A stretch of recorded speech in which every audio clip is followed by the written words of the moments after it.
నేను నీ మెడలో మెరిసే తాళని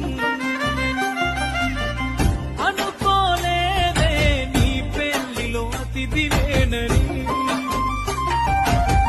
రాసుకున్నా నా నెత్తుటితో ప్రేమ లేక నాకు ఇచ్చావే రమ్మని నీ పెళ్లి పత్రిక నీ చుట్టుముట్టున్న అతిథులు అందులోనే నీ నవ్వులు నీ పక్కనున్నోడి మునివెలు నీకు వెళ్తూ ఉంటే ముడుములు చూడలేక నేను చచ్చి బతికానే కన్నీటి అక్షింతలేసానే